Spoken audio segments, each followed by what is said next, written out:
Hey, it's Chris here. It's Election Day, November 5th, 2024. I just wanted to make just a quick video as a reminder for all of us.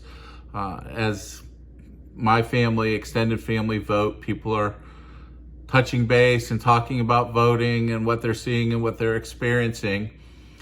And I realize that some people in my family, even though I really don't feel I could vote for Donald Trump in good conscience. I know some who really struggled with it and just decided that they were, because they're Republican, not because they're MAGA, but because they're Republican, that they're going to vote for the Republican candidate for president.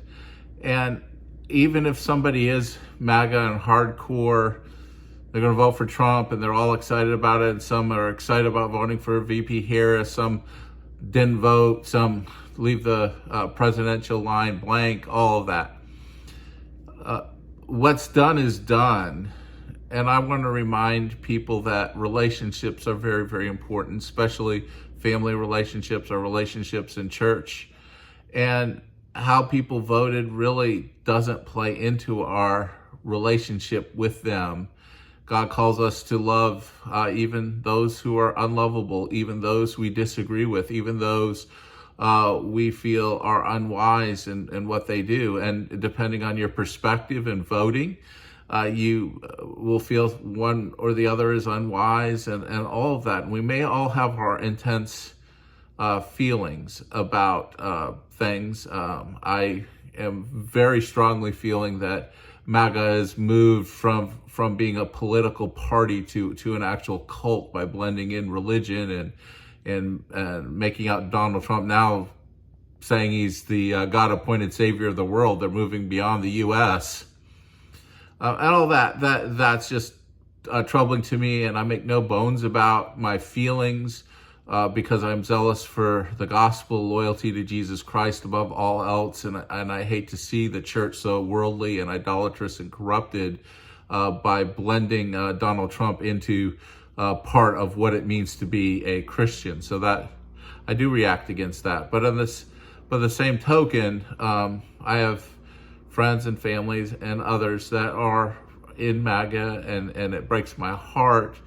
But I also want to remember that when it comes down to it, that we love others, that we are loving our neighbor as ourselves.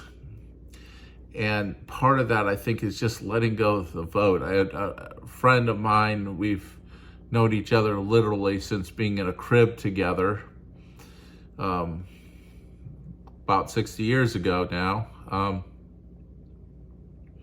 We started voting in 1984, and we were remembering how back then nobody talked about how you voted. It was just something private. It was done. There was no social media or anything to broadcast it. You went and you voted. You voted your conscience, and you moved on with your life, and people didn't attack you if you didn't share your vote or you weren't out campaigning. Nobody knew how you voted, and it wasn't a big deal. It was just part of our civic duty. And so I would encourage all of us just to maybe not even talk about how we voted. That's why I'm not going to share how I voted.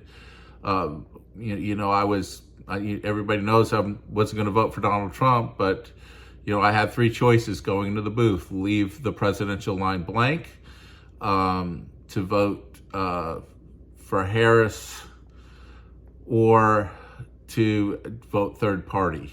And so what one I chose it's not really material. It's not really relevant. I voted my conscience. Some people decided not to vote, and that's okay too.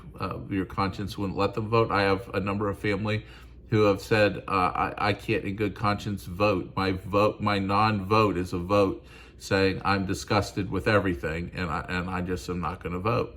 And you can say, well, that's foolish, that's silly, but that's their conscience, that's their choice. And I do think we want to really focus in on loving our neighbor at this point. Let's move beyond the election. What's done is done. Votes are cast. Once the votes are done, they're counted, and we'll sort out what people decided American citizens decided sometime tonight or tomorrow, whenever, and we'll figure out, at least on this channel as Christians, we'll just figure out where's God going to lead us, and how do we follow the Lord, walk with God in whatever circumstance we find ourselves in. So anyway, may God bless you. Be safe. Take care.